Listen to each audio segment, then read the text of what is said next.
Luis Felipe, Margarita, Eri 120, saludos desde Miami, lugar de residencia de chipatones delincuentes. Aquí presente Javier Santana. Tenemos 7 por ahí. Como estaban las claras hoy, fíjate que la transmisión no se veía 27 ya. 20 personas de un leñazo. No se veía la transmisión.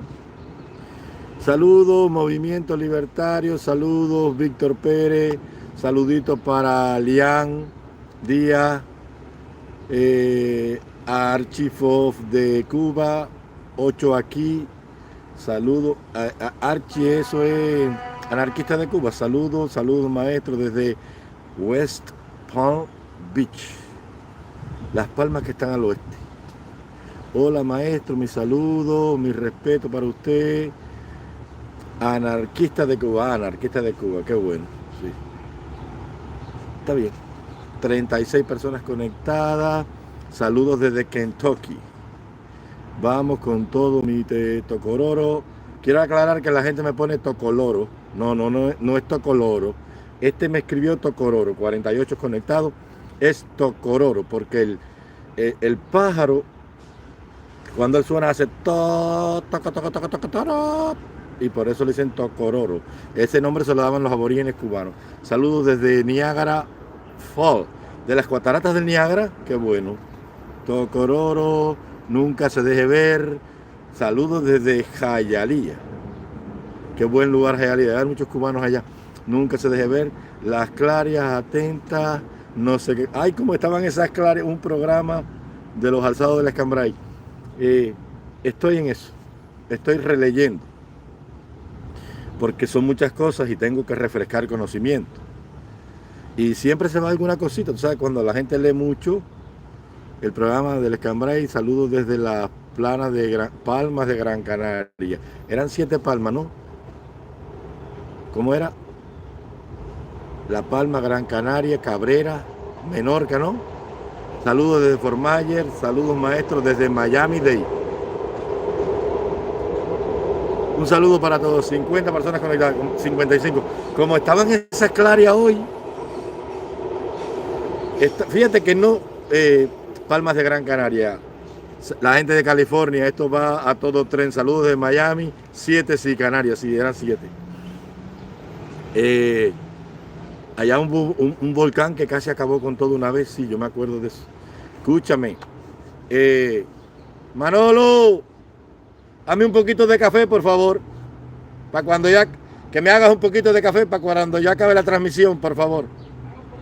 Cuando yo acabe la transmisión. ¿Ok? Dale. 55 personas conectadas. Muy bueno. Palmas de Mallorca. Porque eso es allá en las Baleares y están las Palmas de Gran Canaria. Son 8 islas en la Canaria. 8 más, bueno, yo pensaba que eran 7. Pero bueno, no importa. Lo que importa es el corazón de los canarios. Tú sabes que los canarios fueron los que se dedicaron en Cuba al cultivo del tabaco. Y se sentaron en la zona de Pinar del Río, en vuelta abajo. Porque las tierras de Pinar del Río son buenas porque son tierras semiarenosas y el tabaco no es de mucha agua. La Gomera, Fuerteventura, sí lo sé, gracias. Y entonces, en las Canarias se debe dar el plátano y también la papaya, la carica papaya, porque el nombre de la papaya es carica papaya. Los comunistas no saben nada de eso. Cuando acabe ese café, está frío. No, lo recalentamos todo oído. Encima de Lanzarote, sí, yo sé. Isla que se llama La Graciosa. Y está La Gomera también, ¿no? Ahí no se llama La Gomera. Hace tiempo hace tantos años no leo nada de eso. Hacía bueno un programa sobre la familia del demonio de Fidel Castro y si Raúl Castro es hijo del policía de Virán. Bueno, no tenemos, habría que hacerle un conteo de ADN. No parece porque todos son gallegos y él es distinto, pero bueno, dicen que tiró más a la mamá. Riquísimo el plátano y la papaya. Adelante, maestro, de la semilla que está plantando lograr sus frutos, todo a su tiempo. ¿Sabes algo sobre Rolando Cubela? No, los comunistas decían que Rolando Cubela era el marido del comandante Rolando Cubela, que era del directorio, creo, no me acuerdo muy bien, sí, del directorio, creo. o del Partido Socialista Popular, de uno de esos dos, es el Frente de Cambrai, decían de Cubela, el cabello de Atila, se te quiere, Ale, te quiero, Ale, un plátano en la tuna cuesta 25 pesos. El tunero Mami, Elizabeth Pérez. Rolando Cubela, cuando ya se le viró y no lo conocían y querían cepillarlo, a Cubela le metió 25 años cárcel. Y dijo que lo llevaba con consideración. Y después dijeron que era de los dos homosexuales el activo. Imagínate, hasta el mango aquí es riquísimo. Una isla que llueve muy poco en el año y los frutos. Sí, pero en las Canarias no llueve, pero ellos tienen un sistema para recoger en acequias el agua. Porque eso lo llevaron los árabes y lo aprendieron de allá de las tierras de Granada.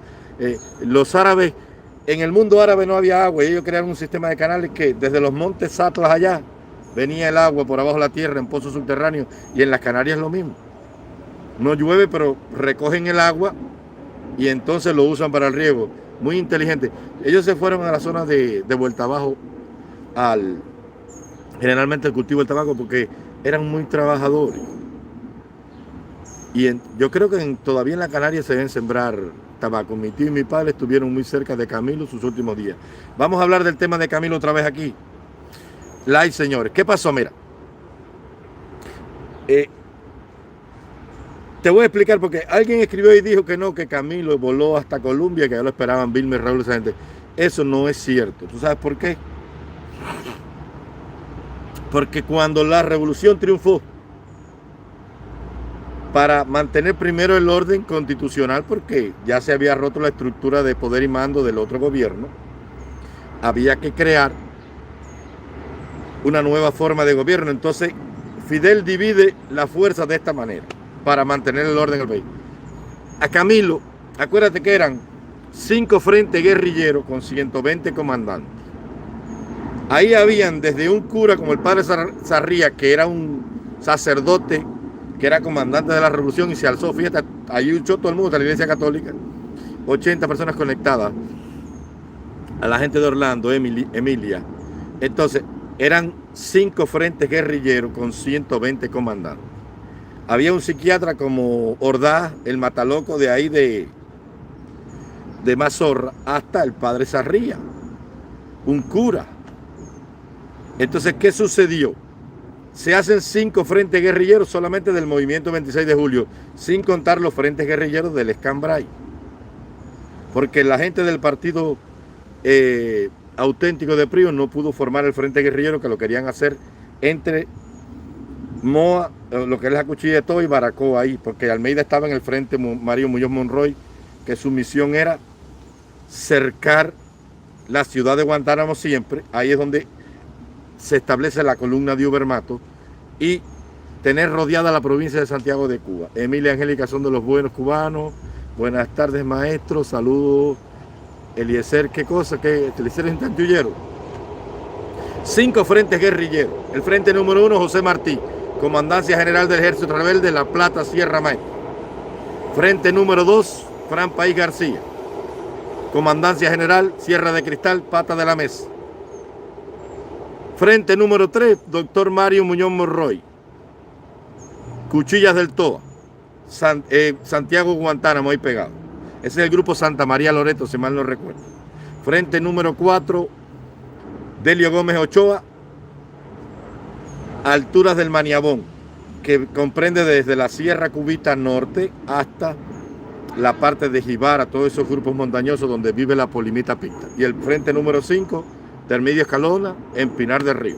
Allá viaja Camilo con la invasión y se junta con la gente. Eso estaba en San Juan y Martín, que hoy hay muchos pinares por esa zona y eso.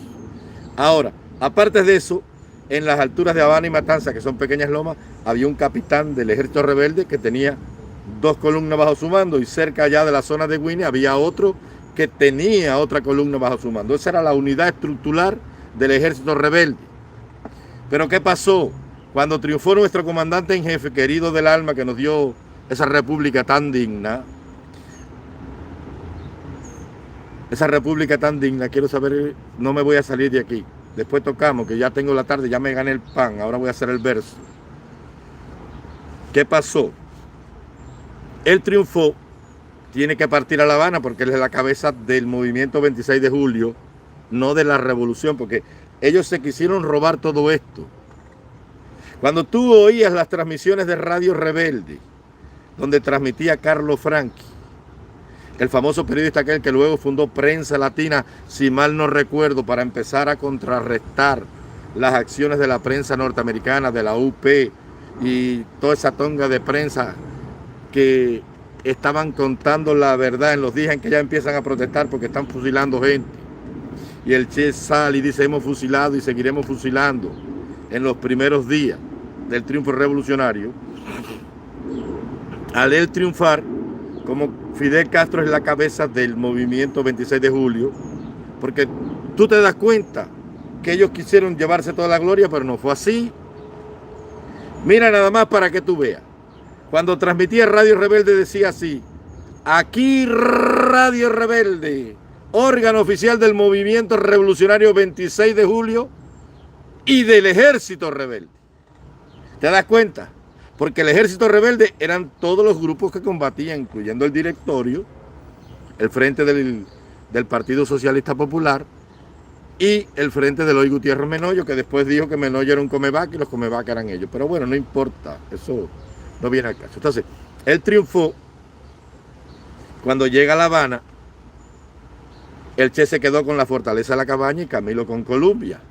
Colombia era el cuartel general del ejército, allí donde estaba Francisco Tabernilla, de donde huyeron la noche del 31 de diciembre Batista y sus principales cómplices después que se llevaron todos los reales.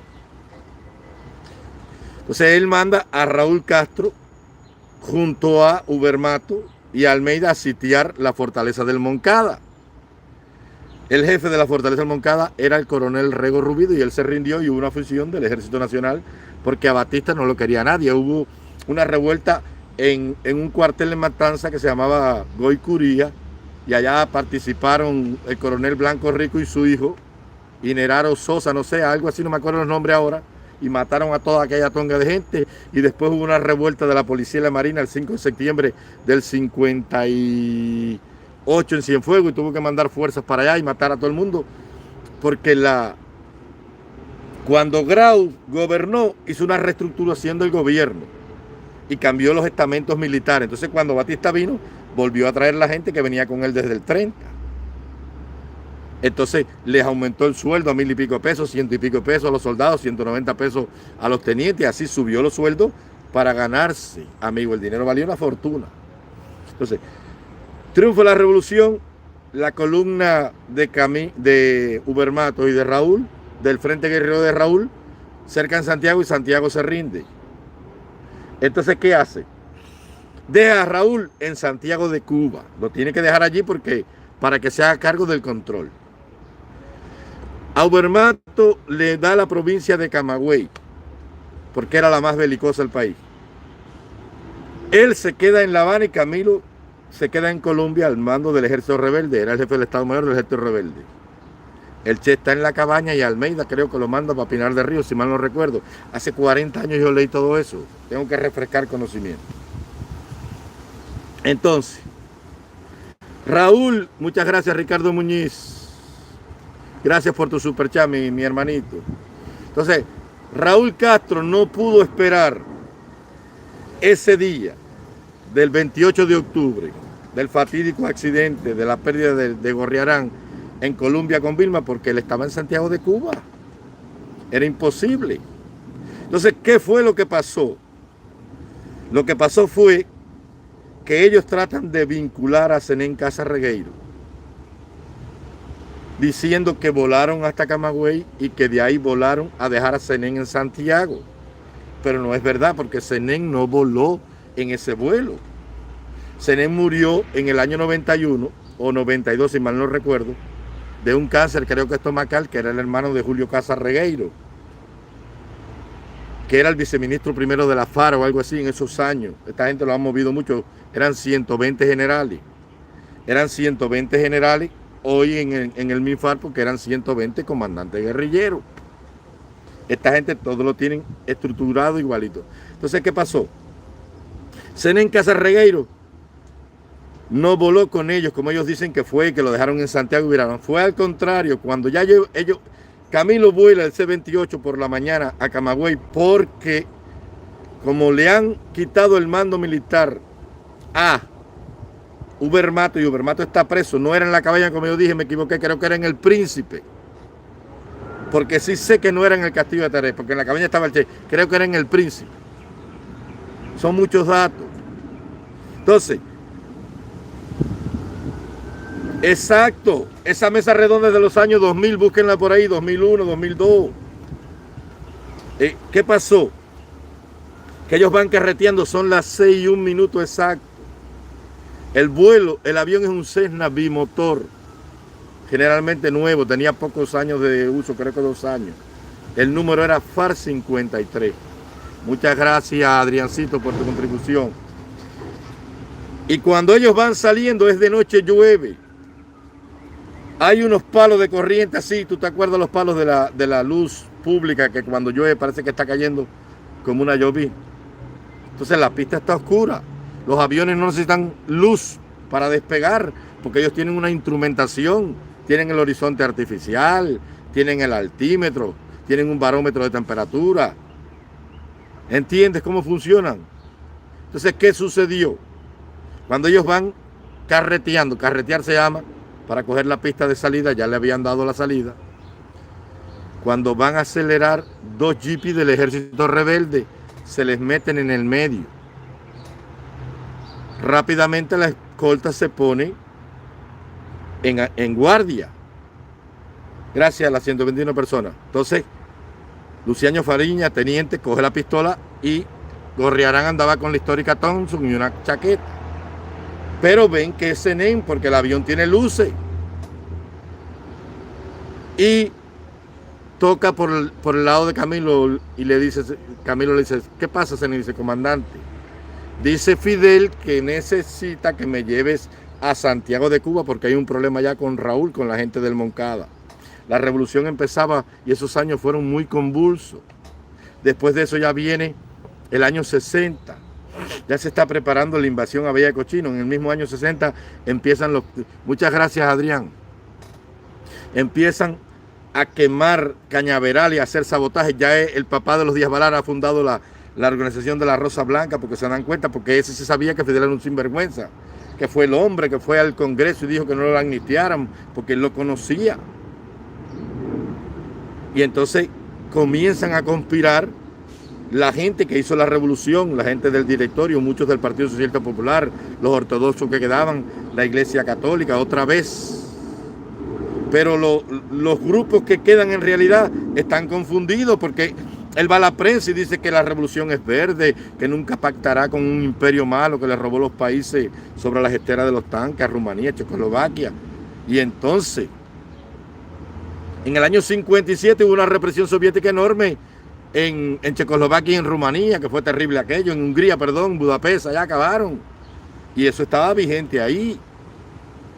Entonces, Nen le dice, lléveme, comandante, que Fidel dice que de urgencia, y él le dice, yo no voy para Santiago de Cuba, Nen, yo voy para La Habana.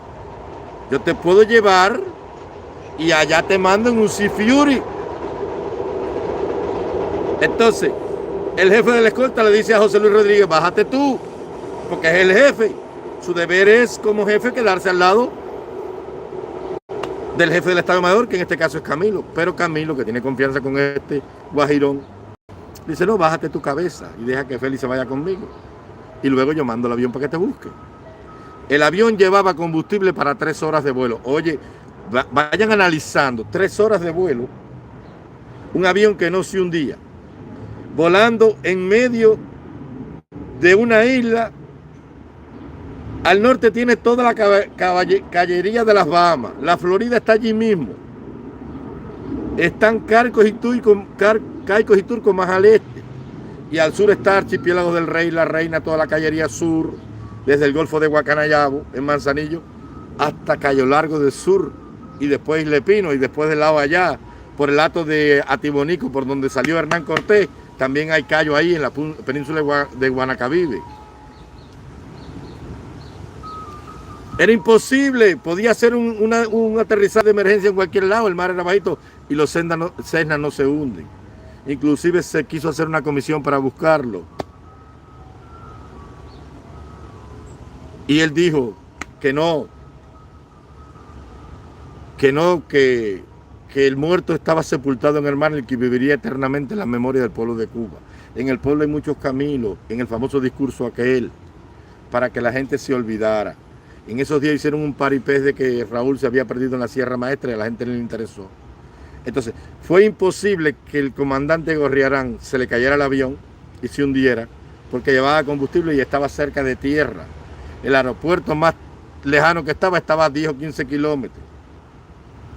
Entonces, no pudo ser posible que aterrizara en Colombia esa noche y que lo estaban esperando Raúl y Vilma, como me dijo alguien aquí, porque es imposible, porque Camilo era el jefe del Estado Mayor del Ejército y yo he estado en Colombia, inclusive en el aeropuerto de Ciudad Libertad, conozco eso al dedillo, son una tonga de pabellones así uno al lado del otro. ¿Dónde estaba la posta? Tuvieron que desarmar la posta entera. Raúl no tenía jurisdicción en Colombia porque Camilo era el jefe del ejército rebelde en ese momento. Eso es imposible. No tiene lógica ninguna. Porque ¿quién no lo va a ver allí? Días después de su desaparición, el comandante Cristino Naranjo, que era de la gente de Camilo, comenzó una investigación y fue allá a preguntar qué había pasado, haciendo un análisis. Y a su vuelta a Colombia, lo mató Beatón, el capitán Beatón, le dio un tiro porque dijo que no lo conocía al comandante Cristino Naranjo, un hombre que en la guerrilla todo el mundo, era indiscutible su figura por la boina. Y el comandante Cristino Naranjo igual, es imposible. Entonces lo que pasó fue lo siguiente. Ese rumor que se decía que donde lo mataron cerca del aeropuerto de Camagüey construyeron un semiinternado, lo más probable que sea ese el rumor, porque ese avión nunca salió de Camagüey. Déjamelo ahí, Pipo, yo lo cojo ahora. Imposible. Ese avión no salió nunca de Camagüey, hijo. Lo que pasa es que el hombre sube la torre de noche y no se ve porque la torre lo que usan son binoculares y al avión cuando le dan la ruta de vuelo ya, el avión vuela por instrumento, hijo. Exacto, que Raúl se había perdido. Ese avión jamás despegó.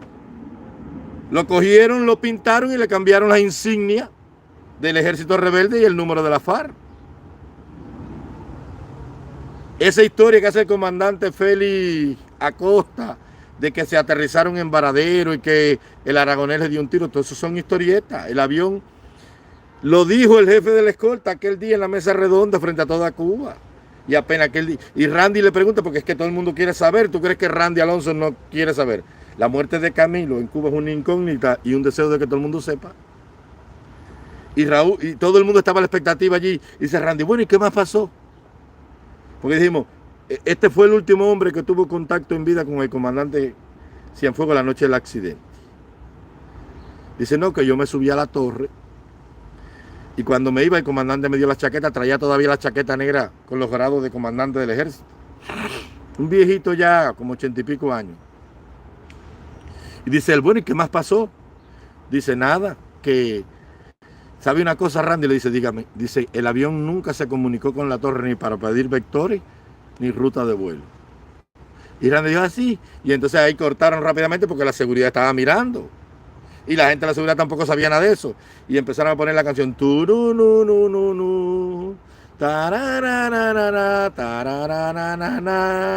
Esa misma cancioncita de mierda que siempre ponían en las jornadas ideológicas, Camilo y Che. Se le echaron al pico, es que no hay otra explicación, hijo. Se le echaron al pico. Por eso es que la tropa de Camilo la licenciaron toda. Ellos licenciaron toda la tropa de Camilo. Y los más bisoños los mandaron a estudiar a la Unión Soviética, a una escuela militar, en un polígono, en una zona militar que estaba, creo que, en Kazajstán o en Azerbaiyán. Por allá los mandaron. Perdón, es imposible que haya pasado de otra manera. Hermano, hay que olvidarla y perdonen y unirse a hacer la historia para contarla. Nunca antes había hablado alguien así de la historia de Cuba. Muchas gracias, maestro, por esas explicaciones tan entendibles. Gracias. Chisme yes like. Ahora estaba reunido ahí Ángel del Fana, que yo tengo un gran concepto de Ángel del Fana y del histórico presidio político, que están esperando a este muchacho que fue allá, el que liberaron después de 29 años. Eso es muy sentido, eso es muy bueno. Todos esos hombres que están ahí por su valor y arrojo deben ser venerados. Pero hasta ahí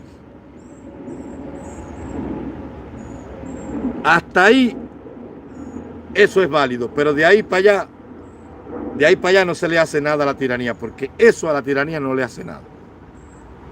A la tiranía lo que le hace es que toda esa gente se una y digan, ha llegado el año del jubileo para el pueblo de Cuba. El pueblo de Cuba tiene que... Yo voy a escribir un manifiesto político para el pueblo de Cuba en estos días. Yo soy muy bueno con la pluma. Y lo voy a distribuir en las redes sociales para que sea conocido por el mundo. El manifiesto para el pueblo de Cuba en su jubileo. Después de 64 años de tiranía, es hora de que el pueblo de Cuba vuelva a su tierra como un día. Después de 70 años de cautiverio, volvió el pueblo de Israel. Y ahí voy a hacer un resumen extractado. Tú sabes que yo soy bueno para sintetizar de toda la barbarie y de toda la gloria y de todo el tiempo perdido y de toda la deshonestidad que se ha vivido en esos 64 años. Chiquitico, con una página yo tengo, no hace falta más nada. La historia de Cuba mejor contado nunca, no fue, nunca será. Yo lo voy a hacer. Es que esta gente han triunfado y ganaron y están ahí porque ellos acabaron con la esencia que mantiene viva una nación, que es el patriotismo, criatura. Y sin patriotas no hay patriotismo, y sin patriotismo no hay padre, y viceversa. ¿Tú no viste unos videos de Michael Osorba cuando él está ahí en La Habana con toda esa tonga de muchachitos, pobres, de la raza negra, ripiadito, empobrecido, como si fueran muchachitos de un barracón de esclavos, un batey de esclavos? ¿No los viste? Y él con unas cadenas, unas esposas puestas, decía, voy a hablar así porque a mí me gusta hablar así. Él decía, cuando yo diga Díaz-Canel, estaba todo el pueblo ahí de San Isidro. Cuando yo diga Díaz-Canel, ustedes dicen cingao, Díaz-Canel cingao, Díaz-Canel cingao, y todo el mundo cingao, cingao, cingao. Que me perdone la palabra, yo no hablo así. Pero te lo digo para que sepas. ¿Por qué? Porque Michael Osorbo y todos esos muchachitos son el subproducto del hombre nuevo, mijo. Son el subproducto del hombre nuevo, chico.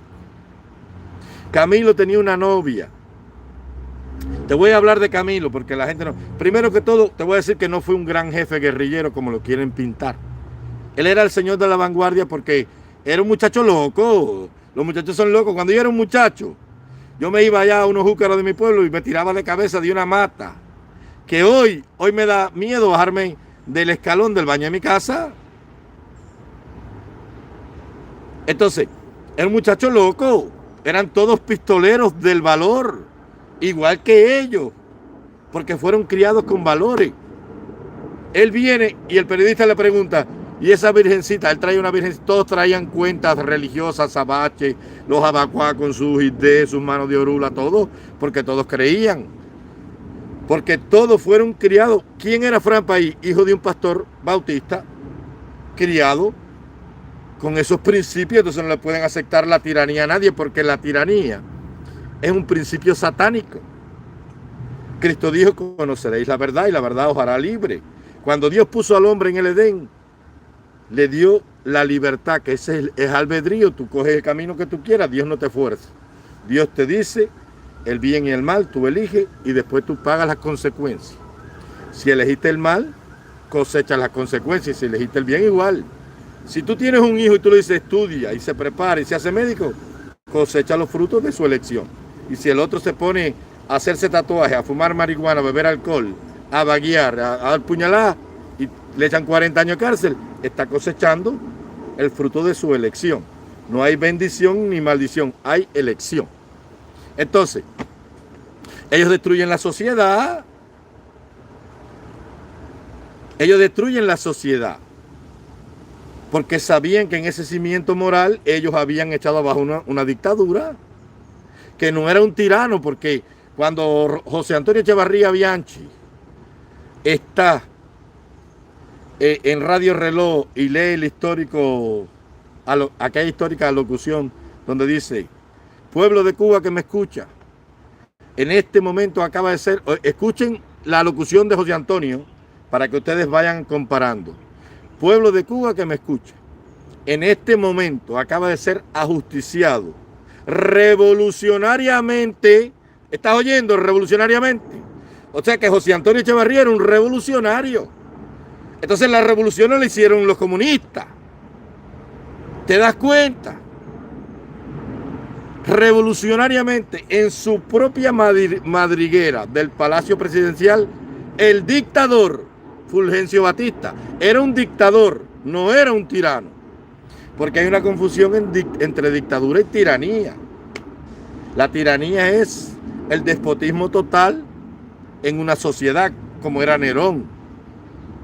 Pero el dictador no, el dictador gobierna por dictado y reconoce la propiedad privada y la prensa libre, las instituciones, la sociedad civil, y de una forma, aunque haya censurado y haya abolido la democracia, todavía los partidos políticos están, aunque no funcionen.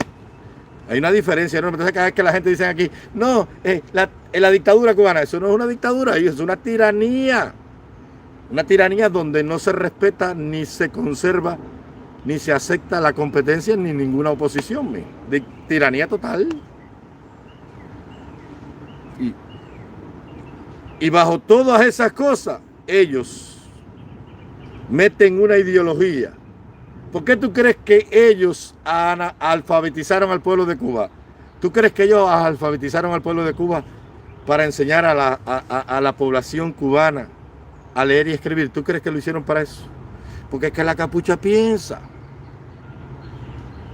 Cuando comenzó la campaña de alfabetización, aquella canción, somos la brigada Conrado Benítez, somos la vanguardia de la revolución. Oye, ahora como viene ahora, con el libro en alto cumplimos una meta, llegar a Cuba la alfabetización. Esa meta era enseñar al guajiro que no sabía leer, no para que aprendiera, sino para adoctrinarlo. Porque la ignorancia es un vacío que tú lo llenas con algo. Y si el guajiro tú no lo alfabetizabas, entonces podías meterle la idea en la cabeza de que el comunismo era malo. Por eso los guajiros del Escambray se fueron al Escambray. Porque no cayeron en la trampa de la alfabetización.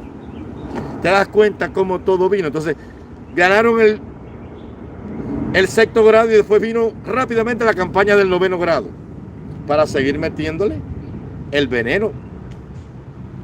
Porque si tú no sabes leer y escribir, no puedes leer el manifiesto comunista y no puedes leer los discursos del comandante en jefe. Y si no tienes radio, al menos va a la prensa escrita. Ese es el cimiento ideológico de una tiranía. Esos postulados no los inventé yo.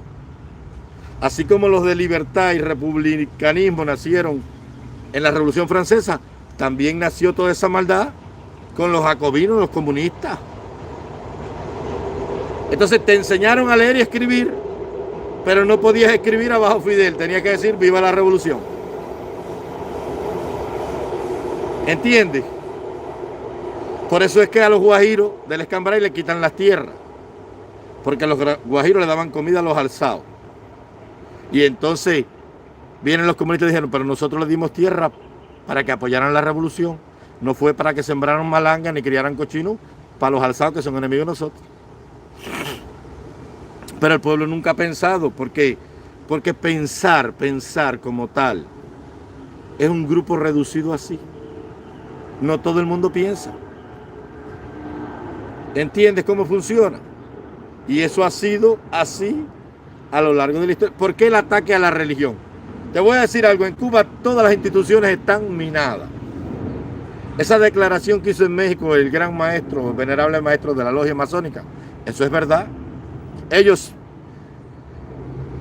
infiltraron la masonería, la iglesia, los testigos de Jehová y todas las iglesias y fueron creando allí líderes que en el futuro se quedaran con el liderazgo en las iglesias. Por eso Jaime Lucas, Ortega y Alamino dijo allá en aquel famoso festival, en Cuba nada más hubo una revolución la que empezó Carlos Manuel Céspedes y la que continuó Fidel hasta hoy.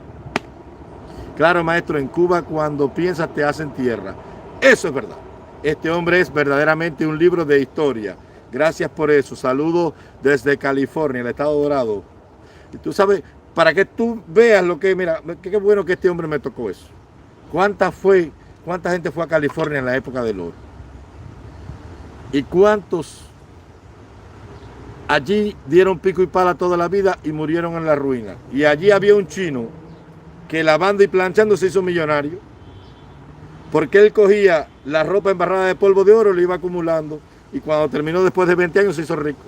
O sea que el dinero no está, tener dinero no está en estar en un banco, ni tampoco en tener una mina, está aquí en la cabeza.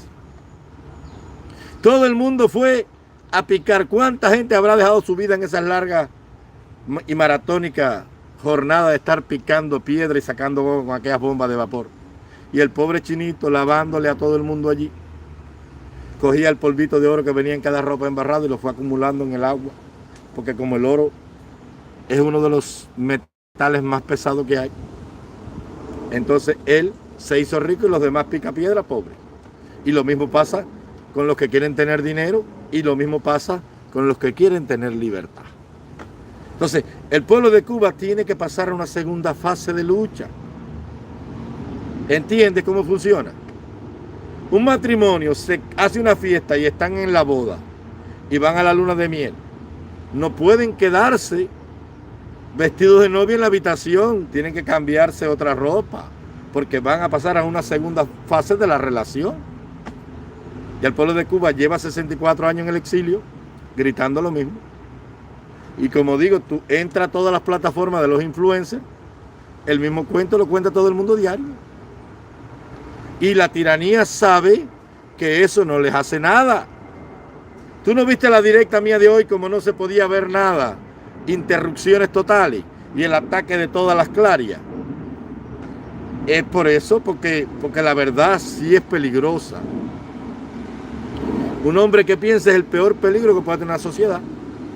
Los grandes cambios en el mundo y en las sociedades lo han hecho los hombres que piensan. Las revoluciones no las hacen los hombres que no tienen ni pensamiento ni dinero. Todos ellos eran hijos de millonarios que estaban en las universidades. Por ejemplo, Vilma Espín, el padre y la madre, los apellidos de ella, Guillois, esos no son apellidos castellanos, son franceses. Y su padre era un rico comerciante de Santiago de Cuba y por eso pudo ir a la universidad a estudiar arquitectura. Raúl Castro también es arquitecto, de ahí se conocen. Entonces sobreviven todos, ellos sobreviven por el dinero del padre. Cogían al hijo del carbonero que estaba vendiendo los bonos del 26 y lo ahorcaban en una mata porque el papá no tenía dinero. Pero cogían al hijo del doctor y venía el abogado en su móvil del 58 y le decía, ese es el hijo de don Ramírez, suéltala, toma 20 pesos. Y el teniente lo soltaba. Por eso sobrevivieron. Por eso es que ellos, sabiendo el poder que tenía el dinero, porque ellos sobrevivieron a la revolución, el año 60 hacen el cambio de dinero y dejaron a los bancos extranjeros que operaban en Cuba, los dejaron sin dinero. Al quedar los bancos sin dinero porque ya no valía, los bancos quiebran y se tienen que ir del país para ellos cogerse los bancos. Entonces, entran en enemistad, mira cómo todo lo armaron, entran en enemistad con los yanquis. ¿Y qué es lo primero que afectan en Cuba? El primer leñazo de la reforma agraria no era para quitarle la tierra a los latifundistas cubanos, era para afectar a la United Fruit Company, porque Castro sabía bien claro que esas 500,000 hectáreas de la United Fruit Company era el imperio económico que le quedaba en América. Porque ya desde el año 48 el gobierno de Jacobo Arbenz había hecho una reforma agraria allá. En esos días donde el Che conoce a su novia Hilda Godina, su mujer, aquella famosa. Ahí el Che tiene problemas con esa revolución que había, porque era un aventurero que venía desde allá con el amigo, aquel viaje en motocicleta que hicieron por todo el Cono Sur. Y él llega a México huyendo de esa represión que desató el nuevo gobierno de Guatemala apoyado por la CIA, que derrotó a Arbenz, que era un nacionalista guatemalteco, pero que creo que su familia era austríaca o suiza o algo así. Por eso él ataca a la United Fruit Company. Esa reforma agraria era para atacar a la United Fruit Company y le afectó 500,000 caballerías de tierra. Y automáticamente mata 2 pájaros de un tiro. Asusa al yanqui para que empiece a hacerle la guerra para él tener la justificación de actuar. Y destruye el aparato productivo del país para crear el caos y entonces empezar a dar las tierras a la gente suya. Automáticamente, después que él nacionaliza eso, Eisenhower le quita la cuota azucarera, que eran 6 millones de toneladas de azúcar, con el diferencial. Porque Cuba tenía una cuota azucarera de 6 millones, que Estados Unidos la compraba y le pagaba la diferencia del valor, cada año se aumentaba. Si disminuía el precio, se lo pagaba el precio del mismo año que le pagó anteriormente. Todo eso lo había ganado para Cuba Batista. El dinero que fue a buscar allá el general de las cañas, Jesús Menéndez, que lo mató Casilla Lumpuy por ese mismo dinero. Porque ellos derrotan a Batista porque Batista no era pro norteamericano. Le tenía odio porque sabía lo que habían hecho con él en la revolución del 32-33, cuando Sumner Wills quería venir a intervenir Cuba. Porque venían porque la enmienda Pla le daba ese derecho. Ya Cuba había tenido 2 intervenciones. Una en la guerra y la otra después del problema entre Estrada Palma y José Miguel Gómez, donde Estrada Palma renuncia porque se iba a formar una guerra civil. Y entonces los americanos intervienen del 9 al 12 y le ponen orden. Y después gobierna José Miguel Gómez. Y en los días que gobierna José Miguel Gómez, como el pueblo de Cuba no está contento, empieza la revolución de los independentistas de color.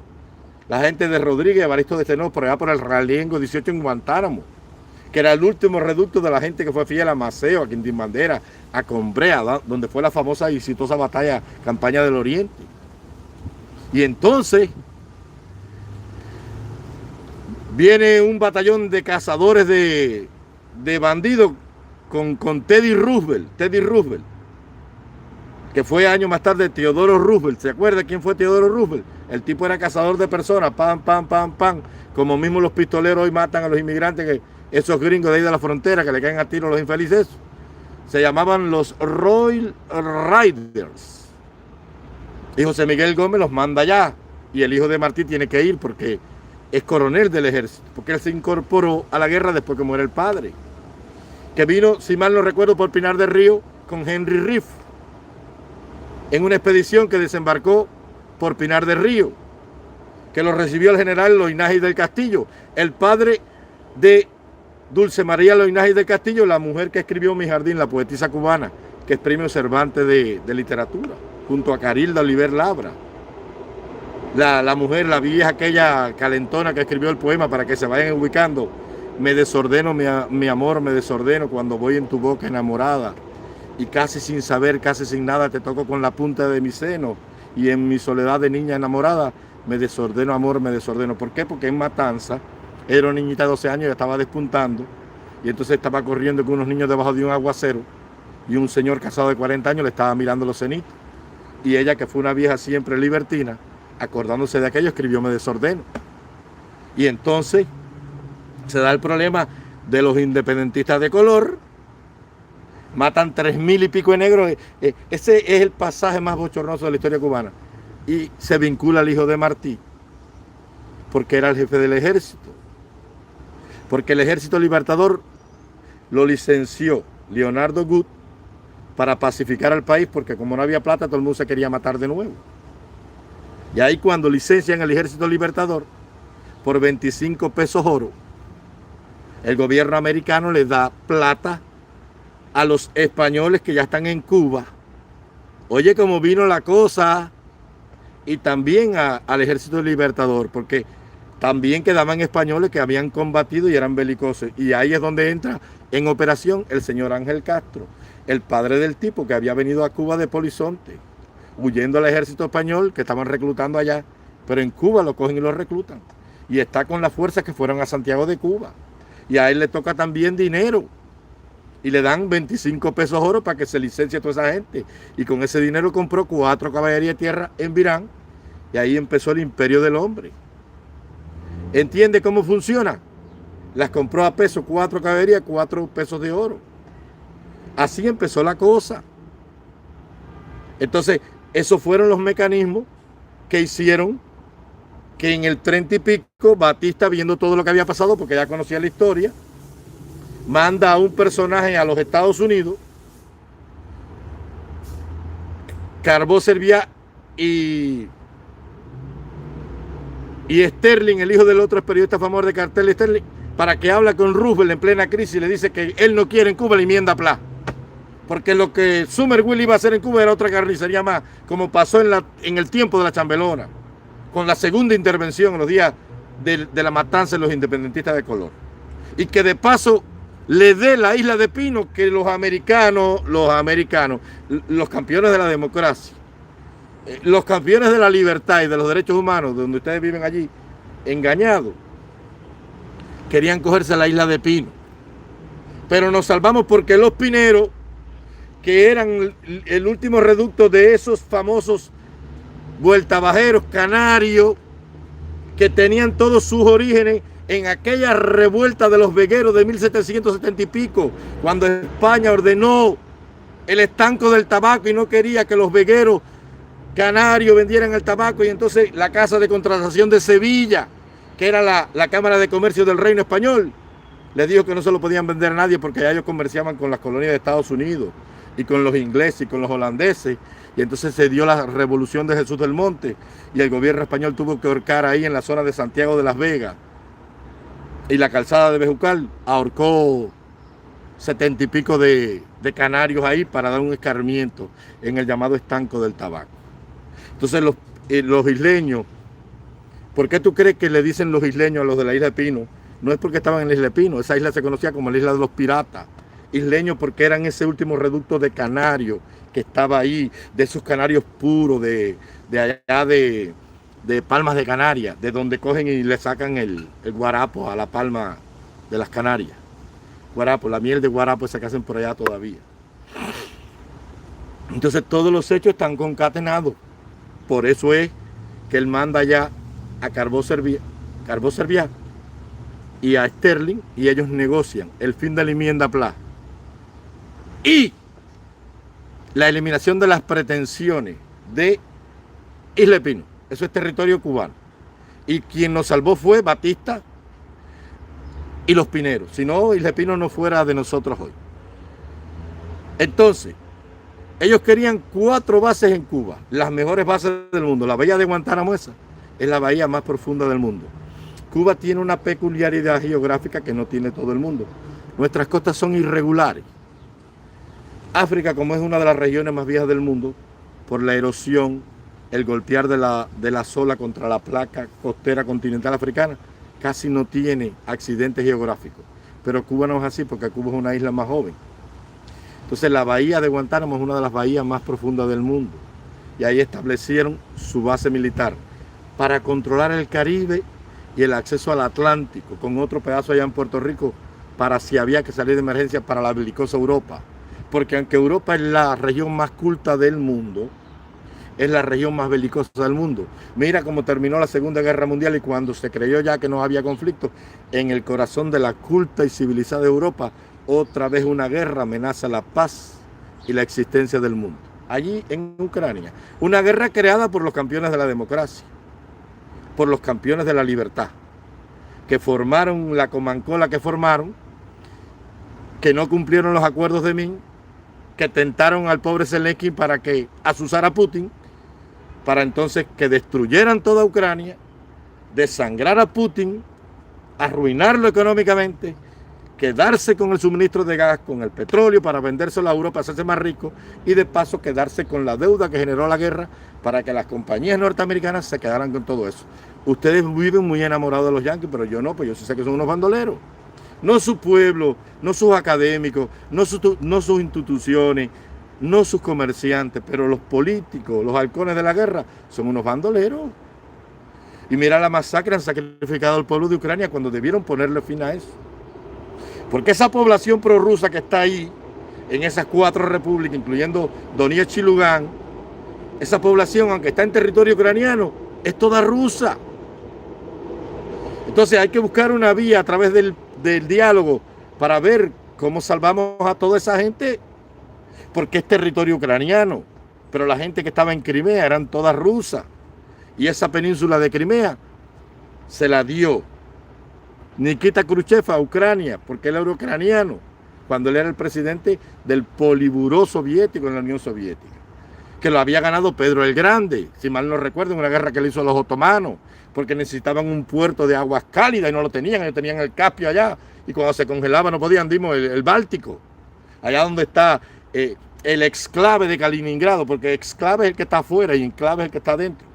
Entonces querían 4 bases en Cuba, los campeones de la democracia, los de la libertad, los de los derechos humanos en América, que invirtieron ingente suma de dinero para acabar con el comunismo, pero dejaron el nido allí a 90 millas, para que siguieran jodiendo y moliendo a nuestro pueblo. El único pueblo que no tiene derecho a soñar, el único pueblo que no puede construir un futuro con anhelo y sueño en su patria es el pueblo cubano, porque ya es hora de que el exilio se junte para que nuestro pueblo vuelva a su tierra, esa tierra de cotorras y papagayos, esa tierra de negros rumberos alegres, de mulatas lindas, de tan rico tabaco, café y ron. Nos lo han impedido disfrutar a todos los cubanos en 64 años, tanto los que estamos afuera como los que viven esclavos allí, por la barbarie de un régimen que tiene su principal cómplice en un gobierno que durante 64 años ha predicado una falsa moral en calzoncillo, diciendo que apoya a un pueblo cuando en realidad no es así. Estados Unidos, el gobierno norteamericano, es un lobo disfrazado de oveja. Y los cubanos cayeron en la trampa, en la ratonera que siempre te digo, la ley de ajuste cubano. Vengan para acá. Todos los enemigos del comunismo, la gente del Escambray, la gente de Girón, la gente del 80, la gente de Saúl Sánchez, los que pelean, los que tienen valor, los que creen que para mover una fuerza hace falta otra, vengan para aquí que les voy a dar un estatus. Le tiro el cerco con la ley y le digo no se pueden mover. Y el comunismo está protegido para siempre. ¿Te das cuenta? Entonces por eso odiaban a Batista. Querían 4 bases en el territorio cubano. Guantánamo, en el sur, la bahía de Cienfuegos, la segunda mejor bahía de Cuba. La bahía en Pinar del Río, Bahía Honda. Y Bahía de Nipe, la segunda bahía de bolsa más grande del mundo, después de la de Hudson en Canadá, ya en la península del Labrador, para sus 4 bases militares, para el Atlántico Norte y para el Caribe Sur. Pero el pueblo de Estrada Palma, el entreguista, le dijo que no. Y no, y no, y no, y se le plantó y nada más le dejó Guantánamo. Y Guantánamo a cambio de un empréstito de $3 millones para echar a andar el gobierno. Y nos dieron de todo para darnos el cebo. Por eso Leonardo Guta, que es el gobernador militar, trajo tantos bueyes, tantas vacas, tantas carretas después de la guerra y dieron tanta plata para levantar la economía, para vender la imagen de que eran buenos, para ver si nos anexábamos. Porque ya hubo 2 intentos de comprar Cuba, uno en los días de Jackson y otro en los días de Jefferson. Se ofrecieron en los días de Jefferson $200 millones y España lo rechazó. Y en los días de Jackson 30 millones y España lo rechazó también. Por eso los ingleses en una componenda intentan ocupar La Habana. Y se ocupa La Habana en 1772 con la toma de La Habana por los ingleses, porque eso era una trampa que ya venía cocinando el imperio inglés. Y los cubanos pelea el bravío Pepe Antonio. Y la milicia de Guanabacoa echan a los ingleses. Y los ingleses intentan expandirse a Pinar del Río y los canarios pinareños no los dejan caminar. De ahí viene el famoso dicho, llegó la hora de los mameyes, porque como ellos se vestían de rojo, casaca rojo, esa es la ropa del ejército de Inglaterra, los canarios los echaron a machete limpio. No tengo batería y carga por aquí, no sé qué me pasa. Deja ver qué me pasó aquí un momentico, por favor, a ver qué pasa aquí. Los canarios los echaron a machete limpio. Y entonces tienen que negociar. Y la cambian por la Florida. Y al cambiarla por la Florida, allí se quedó una población netamente española, que es la población, que es el contacto que en los días de la guerra americana, a través de la Florida, por el puerto de San Quintín, creo que hay un puerto en la Florida, y el puerto de la Fernandina, los colonos que estaban allí, en la Florida, que estaban emparentados con los cubanos porque fue en los mismos días de la toma de La Habana por los ingleses. Recuerda que es 1772 aquí y la Declaración de Independencia es 1776, que la gente confunde la Declaración de Independencia con la independencia americana. Es una cosa distinta a la otra. Una cosa es en Filadelfia y la otra cosa es 7 u 8 años después, 1783, la declaración, si mal no recuerdo. Entonces, a través de esa población cubana que está allí, cuando Washington está cercado, que ya no tiene fuerza ni hombre, que la viruela amenaza con acabar con su ejército, llega un hombre que había estado en el ejército del Imperio Prusiano, que lo habían botadeado por su abierta homosexualidad, y el tipo era especialista en guerra de montaña y en guerra de guerrilla. Y con su pajarería feminoide, para decirlo así, entrena al ejército de Washington y parte un delegado a Cuba y hace contacto en Cuba, y las damas cubanas, la población habanera y de Matanzas recogen dinero, y cuando el dinero se acabó dieron la joya y lo llevan y le dan a Washington armas, y se traen 6.000 macheteros de Haití, y los negros haitianos con el dinero del pueblo de Cuba apoyan a Washington y los derrotan. Derrotan a los ingleses. Todos esos hechos están concatenados. Y por eso querían votar de Cuba y no querían al negro, porque les había frustrado sus planes. Les había frustrado sus planes cuando le dijo, Isla Espino es mía, la enmienda plano la quiero más aquí. Aquí mando yo. Por eso es que cuando se suben al busto de Martí, aquellos que vinieron en el Dragamina famoso, los marinos borrachos aquellos, lo logran hacer porque es en los días en que gobierna, fue el 44, 48, Grau o Prío, no sé. Y los negros habaneros querían matar a los marines. Lo que pasa es que Ventura llegó y se los llevó para allá, para la segunda, si no los matan. Y todos los hechos están concatenados. Tenemos una historia tan grandiosa, tan bella, tan divina, pero eso no lo publica el Granma, eso no lo publica Juventud Rebelde. De esas glorias y esa epopeya no habla Randy Alonso. Randy Alonso nada más te habla de que en Estados Unidos hay una crisis económica enorme, de que la inflación ya no los deja vivir, de que subió el precio del huevo, de que ya los granjeros no saben cómo podrán producir leche de lo caro que está el pienso. Pero no te hablan de que en el país no hay nada. Allí en ese paraíso todo es alegría y felicidad. Y ponen a Israel Rojas con un grupo de estudiantes universitarios, todos risueños para la foto, para darle a entender a la juventud y al mundo que allá hay un futuro que construir. Porque esa es la misión de la prensa, de una tiranía, censurar y dar a entender una realidad que no existe. Todo es parte de un programa, de un problema. Pero la gente no le hace nada, no le hace caso a la capucha. La capucha es un loco y la gente prefiere ir a oír chisme. Y chisme, que la gente quiere chisme. Yo entiendo al hombre. La gente quiere saber qué le pasó a la Cintumbare. ¿Por qué se cagó en la madre de la Damoski? ¿O por qué la diosa está en guerra con aquella que no quiere cantar con ella en el teatro? Quieren saber por qué le dieron la galleta a Otaola, si fue porque se reprendió con Yomil o porque Yomil es un homofóbico. Eso es lo que le interesa a la gente. Y mientras esa condición persista, pueblo de Cuba, tú no puedes soñar con libertad. Porque esto es un plan bien estructurado de la Internacional Socialista. ¿Qué pasa, compay? ¿Por qué atacan tanto a la capucha? ¿Por qué se encarne con la capucha? Porque saben que la capucha sabe. Y el peligro más grande que tiene una sociedad es un hombre que piensa. Por eso, heriré al pastor y despertaré a las ovejas, porque cuando tú quitas el pastor, el rebaño está a merced del lobo. Pero la gente no entiende, porque el loco soy yo. Cuando yo digo la verdad estoy denigrando. Cuando yo llamo a juntarnos, estoy diciendo que es la única vía que tenemos para lograr el destino final del pueblo de Cuba. Sin unidad no se puede hacer nada. Tú miras un motor. El motor tiene 4 tiempos, creo que es compresión, escape, fuerza, admisión, compresión, fuerza y escape. Si falla uno, el motor no arranca.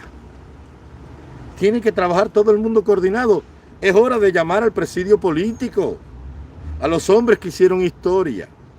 Hay que llamar al exilio histórico político para juntar los viejos troncos esos de tanta raíz fuerte y tanta gloria con esta nueva generación que llegó, los hombres que tienen decencia y ética, con los haceres que volar, para que al fusionarse hagan la simbiosis maravillosa de la posible libertad de la patria. Sin unidad no podrá haber consenso, sin consenso no hay unidad, y sin unidad no se puede lograr aquí nada.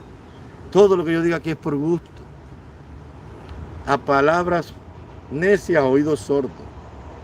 Si mis palabras son interpretadas como una necedad, todo es por gusto. Es imposible. Así no se puede luchar. Así no se puede soñar con construir un futuro nuevo para nuestros hijos en libertad en una tierra. No podemos cansarnos en el empeño de ver libre a la patria. Martí lo dijo en su último ensayo, tiempo antes de partir hacia Cuba, a buscar su sepultura final y pasar al panteón de la gloria y de la historia el día que cayó en Dos Ríos. Dijo: aullad en vuestras tumbas, muertos gloriosos, el día que cejéis en vuestro empeño de ver libre a la patria. Ese día se unirá el mar del sur con el mar del norte, y de todo esto nacerá una serpiente de un huevo de Ávila. El día que nos cansemos de luchar, el día que el comunismo siga arruinando eso, tú verás que los americanos van a intentar apoderarse de Cuba, porque ese es el sueño de los yanquis. La capucha lo sabe.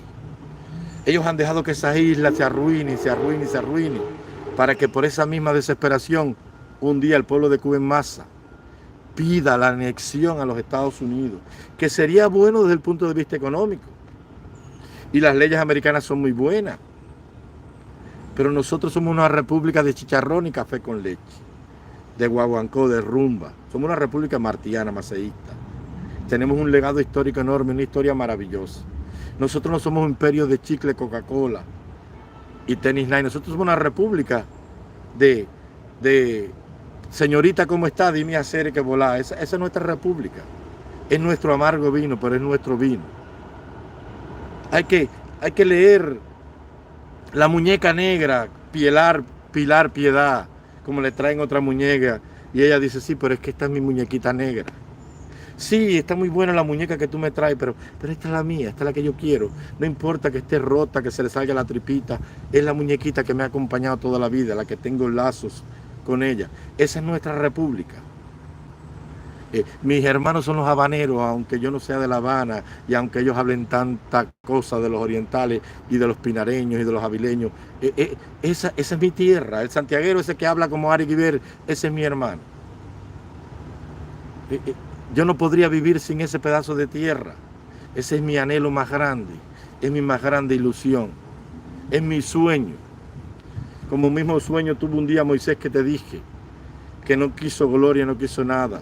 Solamente le dijo a Dios: permíteme contemplar la tierra por la cual yo he luchado toda mi vida. Y Dios le dijo: no vas a pasar a la tierra. Dijo: no importa, déjame contemplar. Le dijo: sube al monte Hermón y desde ahí contemplarás toda la tierra. Y le dijo: en este lugar van a vivir los hijos de José, y en el valle del Jordán van a vivir los de Simeón, y allá cerca de la frontera del Jordán los de Nectalí. Y vislumbró en su mente el futuro glorioso de su pueblo, en su tierra, en su promesa en libertad. Esa es nuestra tierra. Y hemos dejado que nos las arrebaten, porque nos mataron la espiritualidad, la decencia, porque ese es el cimiento del amor y el patriotismo, el respeto, a defender lo que nos pertenece. Pero este pueblo no entiende. Y allá va el paparazzi a ripiar a Darwin, y Darwin con el pelo parado ese, que no se sabe qué cosa es, parece un cepillo de alambre de quitar el rumbre en un caldero, hablando del otro y sacándole ficha técnica, porque esa es la obra del enemigo, porque eso es lo que el enemigo quiere, dividirnos para someternos, para separarnos y para vencernos. Y cada vez que llega una personalidad al exilio empiezan, oye, porque llegó fulano, y echa para allá a Mengano, y mira a Mengano, porque esa es la obra del enemigo. Hay que recordar cuando el mayor retó a Carlos Manuel de Céspedes a duelo, porque eran dos abogados encontrados con dos formas distintas de concebir la forma de gobierno republicano. Uno acusaba al otro de muy liberal y de muy utópico para la época, y el otro lo acusaba de tirano, y lo retó a duelo. Y Carlos Manuel de Céspedes rehúsa el duelo, y no lo rehúsa porque le tema. Porque un hombre que se ha enfrentado a plomo contra el imperio colonial militar más grande del mundo, que era el imperio español, ¿cómo va a tener miedo? Pero sabe que hay algo que pesa más, y es la unidad consustancial de su pueblo que lucha contra un enemigo mayor. Y entonces le dice, no, hijo, y le da un abrazo, le dice, ¿cómo yo voy a pelear contigo si tanto tú como ellos como yo somos imprescindibles para la lucha de la patria? Tú no eres mi enemigo, hijo. Y reconcilió, porque esa es la misión de un político, reconciliar. Por eso nosotros necesitamos ante todo un pacificador, un hombre que vaya como Martí y le lleve la verdad de nuestra esencia y de nuestro problema a todos esos que están enemistados. Después que eso pase y todos se amisten, entonces podremos hablar de sentarnos a conversar y podemos buscar con seriedad todos juntos un camino para lograr el sueño anhelado del pueblo de Cuba, volver a nuestra tierra, porque pueblo de Cuba, es hora ya de que volvamos a casa. Los dejo. Si puedo por la noche me voy a conectar para que alguno que no oyó nada estemos hablando media hora, una hora. No voy a dar discurso ni voy a hablar de nada. Voy a interactuar con la gente porque me gusta. Quiero ir conociendo al pueblo, a la gente que me escribe. Los quiero mucho, se me cuidan mucho por ahí. Hasta un próximo encuentro.